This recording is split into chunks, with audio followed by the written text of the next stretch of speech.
Hello everyone and welcome back once again to the Vision High School Sports Beat. It's time now for the Dunkin' Donuts High School Notebook, brought to you by Dunkin' Donuts. America runs on Dunkin'. As always, joining us is Paul Gotham from PickinSplinters.com. Paul, always a great time of year with the sectional finals, moving on to regionals. Talk about what's on the website right now. And we're going to have state final coverage for boys and girls soccer on the site, as well as regional coverage of football. Moving along, and we're going to be inching our way into the winter season with boys basketball and girls basketball. Kevin at Clubs yet. Amherst coverage and RIT Tigers got plenty of reasons to go and visit Pickin Splinters. All right, Paul, let's talk a little bit about one of the top performances all time in Section 5 football history. Well, I guess the hipsters call this video game numbers. Ray Leach, 28 carries, 344 yards, and 6 touchdowns in a 49-14 sectional final win for Batavia over Wayne. You know, if you have that in the regular season against a team that's maybe rebuilding, you kind of dispense that as, okay, he ran up big numbers on a weaker team.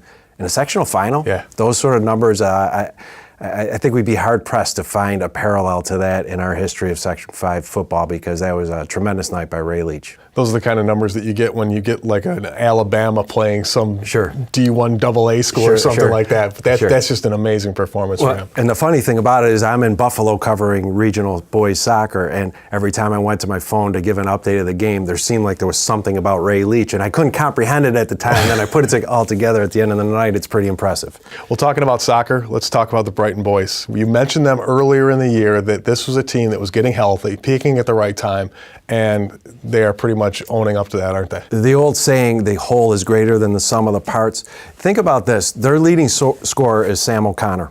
He has 11 goals. 11 goals. They only have 2 kids with double-digit goals on the team. The second is Connor McQuillan with 10 goals. He hasn't scored a goal in their last 3 games. He's factored in on so many goals. And when you look at that team, you got a kid like Gabriel Barraclotan, who has been injured throughout much of the year, and all of a sudden he scores the other night. He has an assist in the game. Caio de Medeiros, he scores the winning goal in the semifinals, and then he scores the golden goal in the finals. He doesn't score in the regional game. They're a team that is so well balanced. A kid like Matt Oakes, who plays in the midfield with Sam O'Connor, they balance everything out. They control a lot. When they go to Middletown this weekend, I'd be hard-pressed. I'll be surprised if Brighton doesn't come out a champion this weekend. And that's a dangerous team in the playoffs, because you just can't shut down 1 or 2 guys. You've got somebody contributing from all over the place. They don't have a weakness on the field. They don't have one player that you can look at as an opposing coach and say, let's attack him. They don't have that, and that's when you get to the state level, that's very important. All right, great time of year. As always, Paul, thanks for joining us. We'll be back with more of the Vision High School Sports Beat right after this.